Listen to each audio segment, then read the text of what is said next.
ASMR. Today is day 4 of the Saving Truth Devotional. It is about clarity, about freedom.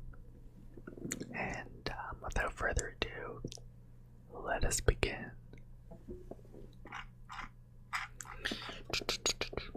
The famed historian William Lecky once commented that Jesus' 3 short years of ministry did more to regenerate and to soften mankind than all the disquisitions of philosophers and all the exhortations of moralists. Arguably, Jesus is history's most influential person, and he expressly binds freedom to the limits of truth. Then you will know the truth, and the truth will set you free. John 8:32. Jesus' wording expresses something that... Sorry, I'm just moving my mic. Jesus' wording expresses something that we must not miss.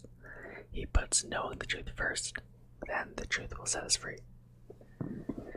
Freedom to pursue the truth only comes when we recognize that there is an objective truth out there for us to freely pursue. According to Jesus, truth and freedom are always linked. Any attempt to separate them diminishes our ability to enjoy either of them. Enjoying truth and freedom requires 3 important steps. First, we must recognize that there are objective truths which do not depend on the opinions or preferences we so highly exalt today. Second, we must recognize that freedom is a 2-dimensional concept.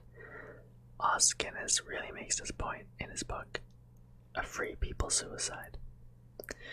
On the one hand, we should have freedom from interference, constraint, and the like. On the other hand, we should have freedom for acting in the interests of the highest ideals. These 2 aspects of freedom go hand in hand. We need freedom from unnecessary restraints and interference so that we can exercise freedom for acting in the interests of noble pursuits. In other words, positive freedom is the ability to do not just what we want, but what we should. That's why Jesus binds truth and freedom together. The culture of confusion only understands or wants freedom from, a mistake the church cannot afford to duplicate.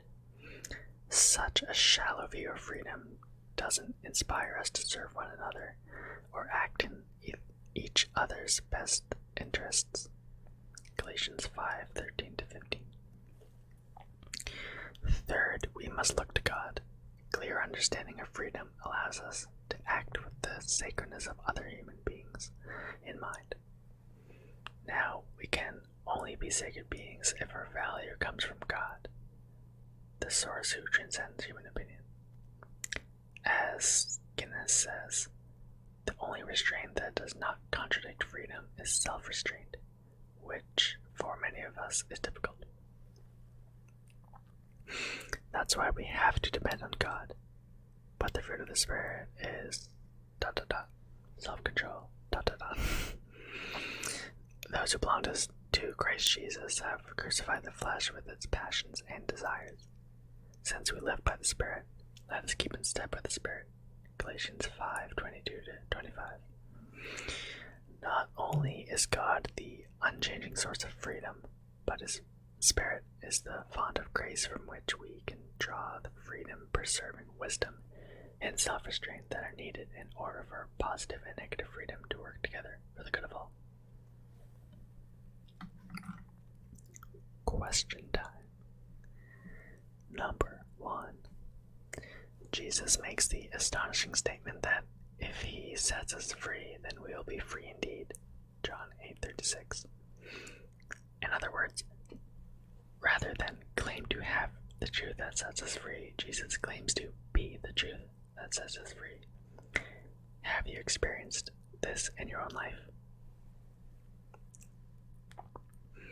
Number 2. What is your personal view of freedom? Does it incorporate freedom for the greater good as well as freedom from restraint? Number 3. If nature is blind, pitiless, and indifferent, as atheist Richard Dawkins claims, then how is it the right to liberty not simply an illusion? Number 4. How does the culture of confusion undermine even secular humanist values like free inquiry, free expression, and the freedom to press? Or is it inquiry? Anyways, whatever. You know what I'm saying. Number 5. What is it about the resurrection that makes Jesus trustworthy?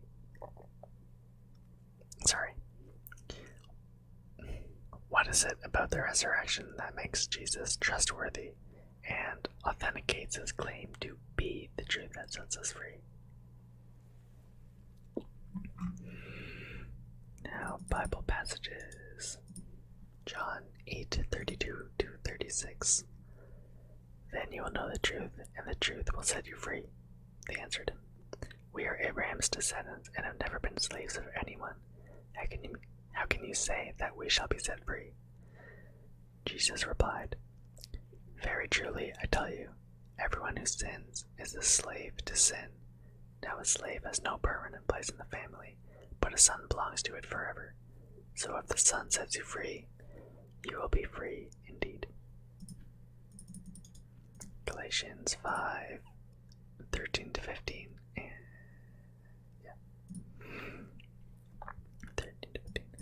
You, my brothers and sisters, were called to be free, but do not use your freedom to indulge the flesh. Rather, serve one another humbly in love, for the entire law is fulfilled in keeping this one commandment. Love your neighbor as yourself. If you bite and devour each other, watch out, or you will be destroyed by each other. And Galatians 5 as well, 22-26. But the fruit of the Spirit is love, joy, peace, forbearance, kindness, goodness, faithfulness, gentleness, and self-control. Against such things there is no law. Those who belong to Christ Jesus have crucified the flesh with its passions and desires. Since we live by the Spirit, let us keep in step with the Spirit. Let us not become conceited, provoking, and envying each other. Matthew 5:19. For out of the heart comes evil thoughts, murder, adultery, sexual immorality, theft, false testimony, slander. And lastly, John 2:18-19.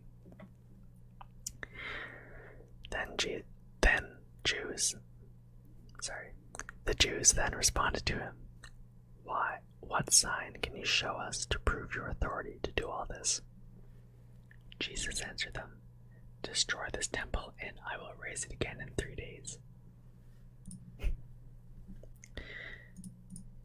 So, that is the end of day 4 of this devotional. I really hope you enjoyed this video and got value out of it.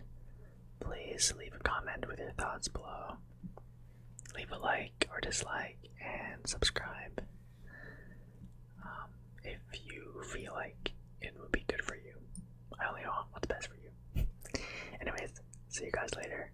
Have a good night, or day, or afternoon, or evening, or whatever time it is. And I will see you guys later. Bye.